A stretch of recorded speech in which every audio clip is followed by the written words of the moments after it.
ഈ മണ്ടൻ ചെയിൻസോ കയ്യിൽ പിടിച്ചുകൊണ്ട് ഏണിയിൽ കയറാൻ ശ്രമിക്കുകയായിരുന്നു.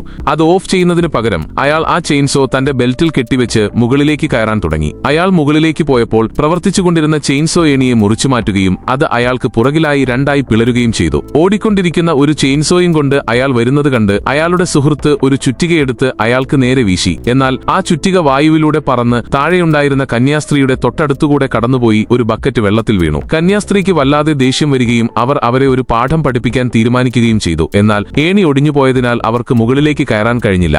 ആ സമയത്താണ് കൂട്ടത്തിലൊരു സുഹൃത്ത് അബദ്ധത്തിൽ പള്ളിയിലെ മണി അഴിച്ചുവിട്ടത്. അത് അതിശക്തമായി താഴേക്ക് പതിക്കുകയും കൃത്യമായി കന്യാസ്ത്രീയുടെ മുകളിലേക്ക് വീണ് അവരെ നിലത്ത് പരത്തുകയും ചെയ്തു. ഇത് കണ്ട് പരിഭ്രാന്തരായ 3 സുഹൃത്തുക്കളും അവരെ സഹായിക്കാനായി വേഗത്തിൽ താഴേക്കിറങ്ങാൻ ശ്രമിച്ചെങ്കിലും ഒടിഞ്ഞ ഏണി തകരുകയും അതിൽ 2 പേർ നേരെ കന്യാസ്ത്രീയുടെ മുകളിലേക്ക് വീണ് അവരെ വീണ്ടും ബോധരഹിതയാക്കുകയും ചെയ്തു. അവർ എഴുന്നേൽക്കാൻ തുടങ്ങുമ്പോഴാണ് തങ്ങളുടെ 3ാമത്തെ സുഹൃത്ത് ഒടിഞ്ഞ ഏണിയിൽ ബാലൻസ് തെറ്റി അവരുടെ മുകളിലേക്ക് വീഴാൻ പോകുന്നത് അവർ കണ്ടത്. അവർ വേഗത്തിൽ കന്യാസ്ത്രീയെ അവിടെ നിന്നും വലിച്ചുമാറ്റിയെങ്കിലും അബദ്ധത്തിൽ അവരുടെ തല ഒരു ഫയർ ഹൈഡ്രന്റിൽ ചെന്നിടിച്ചു. ആ നിമിഷം തന്നെ അവരുടെ സുഹൃത്തും കൃത്യമായി കന്യാസ്ത്രീയുടെ മുകളിലേക്ക് വന്നിറങ്ങുകയും അവരെ വീണ്ടും താഴെയിടുകയും ചെയ്തു. അവരെ ഉണർത്താനായി അവർ ബക്കറ്റെടുത്ത് മുഖത്തേക്ക് വെള്ളം തളിക്കാൻ ശ്രമിച്ചെങ്കിലും വെള്ളത്തിന് പകരം ചുറ്റിക കൊണ്ടാണ് അവർ കടികൊണ്ടത്. ഇതുപോലത്തെ സുഹൃത്തുക്കൾ നിങ്ങൾക്കുണ്ടോ?